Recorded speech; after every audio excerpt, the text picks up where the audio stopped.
नमस्कार। कहते हैं इंसान की असली परीक्षा तब नहीं होती जब उसके पास सब कुछ होता है, बल्कि तब होती है जब उसके सामने गलत रास्ते से कुछ पाने का अवसर होता है। एक छोटे से गांव में रामदास नाम का एक गरीब किसान रहता था।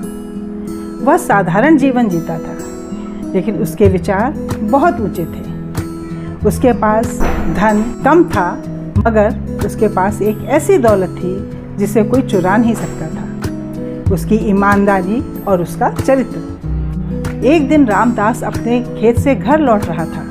रास्ते में उसकी नज़र एक भारी से थैले पर पड़ी। उसने थैला उठाया और खोला। थैले के अंदर बहुत सारे सोने के सिक्के थे। रामदास की आंखों के सामने अपने परिवार की सारी परेशानियां घूम गईं। बेटी की पढ़ाई का खर्च, घर की टूटी हुई छत, कर्ज का बोझ। उसके मन ने कहा, अगर ये सिक्के मेरे पास रह जाएं, तो मेरी सारी परेशानियां खत्म हो जाएंगी। लेकिन तभी उसके अंतर्मन से एक आवाज़ आई, रामदास, जो धन तुम्हारा नहीं है वह तुम्हारे जीवन में सुख कैसे ला सकता है। रामदास कुछ देर तक उस थैले को देखता रहा। फिर उसने एक दृढ़ निश्चय किया। वह थैला लेकर गांव के मुखिया के पास पहुंच गया और बोला, मुखिया जी, मुझे रास्ते में ये थैला मिला है। कृपया इसके असली मालिक को खोजने में मेरी मदद करिए। कुछ ही समय बाद पता चला कि वह थैला गांव के एक व्यापारी का था। व्यापारी की आंखों में खुशी के आंसू आ गए। उसने रामदास को धन्यवाद किया और कहा, तुमने आज मेरा धन ही नहीं लौटाया, बल्कि मेरा विश्वास भी लौटा दिया है। कृपया इनाम के रूप में ये सोने के सिक्के स्वीकार कर लो। रामदास ने मुस्कुराकर कहा, सेठ जी, मैंने कोई उपकार नहीं किया। मैंने केवल वही किया जो सही था। अगर किसी दूसरे की वस्तु अपने पास रख लेता तो शायद मेरा घर धन से भर जाता, लेकिन मेरा मन हमेशा खाली रहता। व्यापारी रामदास की बात सुनकर भावुक हो गया।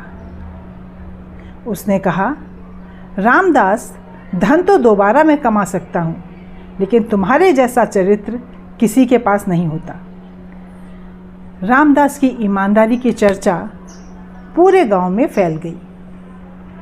कुछ समय बाद गांव में एक विद्यालय खोला गया। वहाँ पर बच्चों को नैतिक शिक्षा देने के लिए रामदास को बुलाया गया। रामदास ने बच्चों से कहा, बच्चों, जीवन में तुम्हें कई बार ऐसे अवसर मिलेंगे जहाँ गलत रास्ता बहुत आसान दिखाई देता है और सही रास्ता बहुत कठिन। उस समय अपने मन की आवाज़ सुनना, क्योंकि दुनिया से छिप कर किया गया गलत काम हमारे अंतर्मन से कभी नहीं छिप सकता। एक बच्चा खड़ा हुआ और बोला, गुरुजी, अगर सही रास्ते पर चलने से हमें नुकसान हो जाए तो? रामदास मुस्कुराए और बोले, बेटा, सही रास्ते पर चलकर मिलने वाला नुकसान केवल बाहर का होता है, लेकिन गलत रास्ते पर चलकर मिलने वाला लाभ हमारे भीतर का नुकसान कर देता है। इसलिए हमेशा अपने चरित्र को बचाना। बच्चों ने उस दिन से जाना कि ईमानदारी केवल एक गुण नहीं, बल्कि जीवन जीने की एक सुंदर कला है।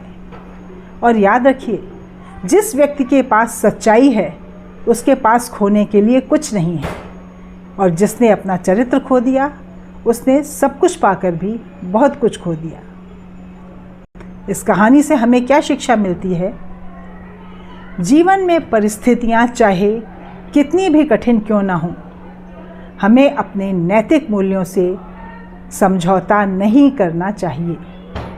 सच्चाई का रास्ता कभी कभी कठिन ज़रूर होता है, लेकिन वही रास्ता मन को शांति, जीवन को सम्मान और व्यक्तित्व को मजबूती देता है। धन्यवाद।